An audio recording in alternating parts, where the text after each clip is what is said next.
A Series of Unfortunate Events, The Bad Beginning by Lemony Snicket. Chapter 1. If you are interested in stories with happy endings, you would be better off reading some other book. In this book, not only is there no happy ending, there is no happy beginning, and very few happy things in the middle. This is because not very many happy things happened in the lives of the three Baudelaire youngsters. Violet, Klaus, and Sunny Baudelaire were intelligent children. They were charming and resourceful and had pleasant facial features, but they were extremely unlucky, and most everything that happened to them was rife with misfortune, misery, and despair. I'm sorry to tell you this, but that is how the story goes. Their misfortune began one day in Briony Beach. The three Baudelaire children lived with their parents in an enormous mansion at the heart of a dirty and busy city, and occasionally their parents gave them permission to take the rickety trolley. The word rickety, you probably know, here means unsteady, or likely to collapse, alone to the seashore, where they would spend the day as a sort of vacation as long as they were home for dinner. This particular morning it was grey and cloudy, which didn't bother the Baudelaire youngsters one bit. When it was hot and sunny, Briony Beach was crowded with tourists, and it was impossible to find a good place to lay one's blanket. On grey and cloudy days, the Baudelaires had the beach to themselves to do what they liked. Violet Baudelaire, the eldest, liked to skip rocks.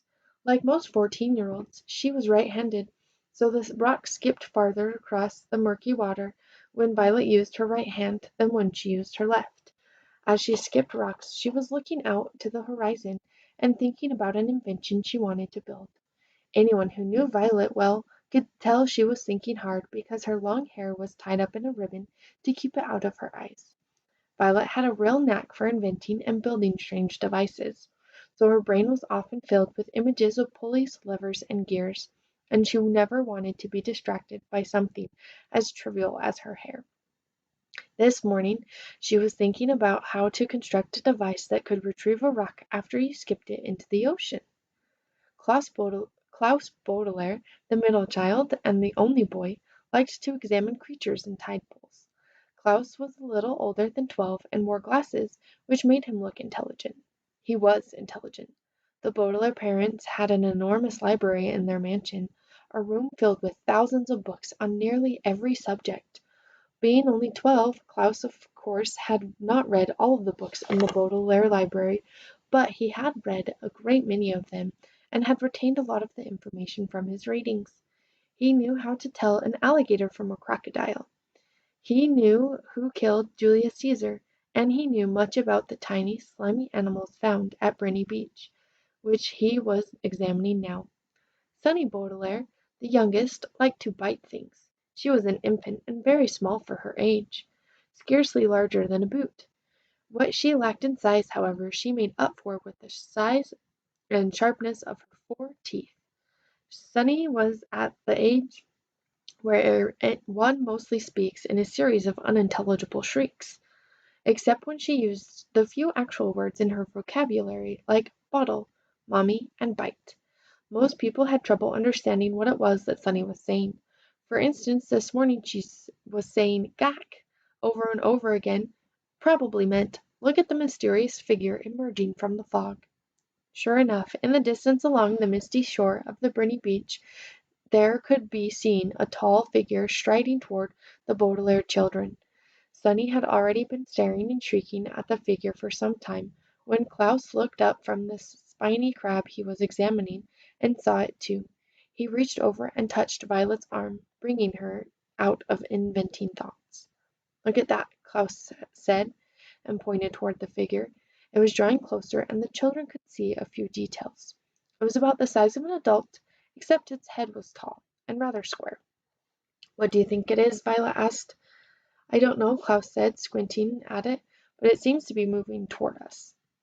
"We're alone on the beach," Violet said, a little nervously. "There's nobody else it could be moving toward."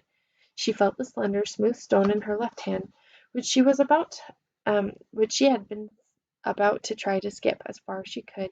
She had a sudden thought to throw it at the figure, because it seemed so frightening. "It only seems scary," Klaus said, as if reading his sister's thoughts, "because of all the mist." This was true.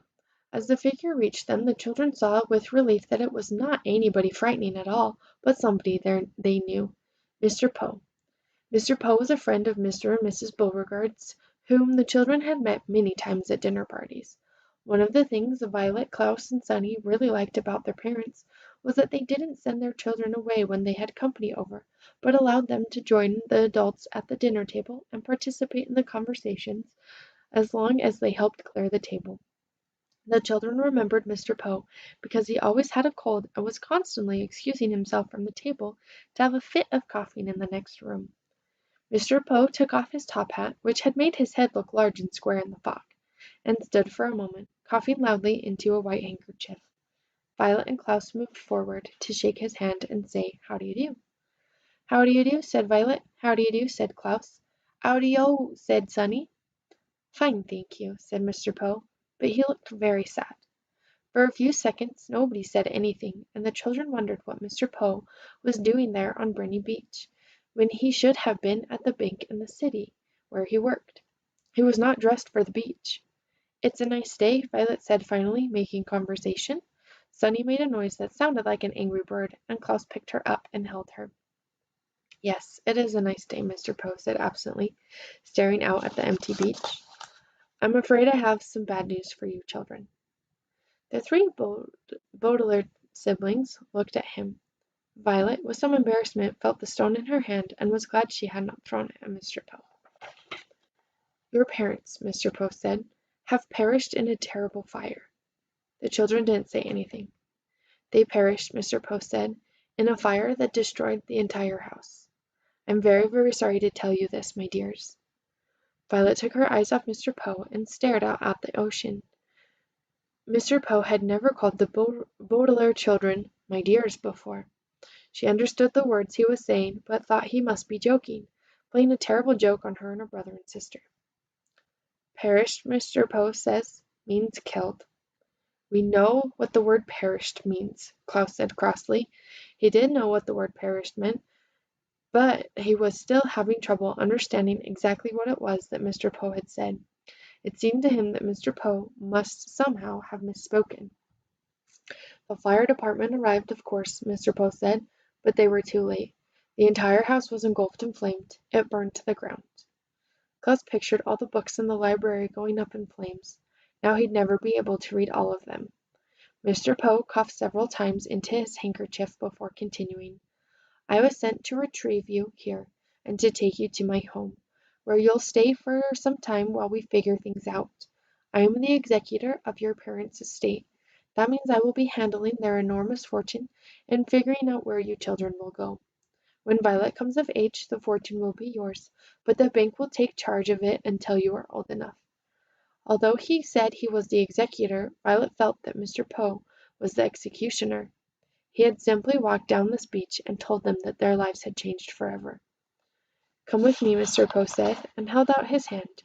In order to take it, Violet had to drop the stone she was holding. Klaus took Violet's other hand, and Sunny took Klaus's other hand. And in that manner the three Baudelaire children, the Baudelaire orphans now, were led away from the beach and from their previous lives.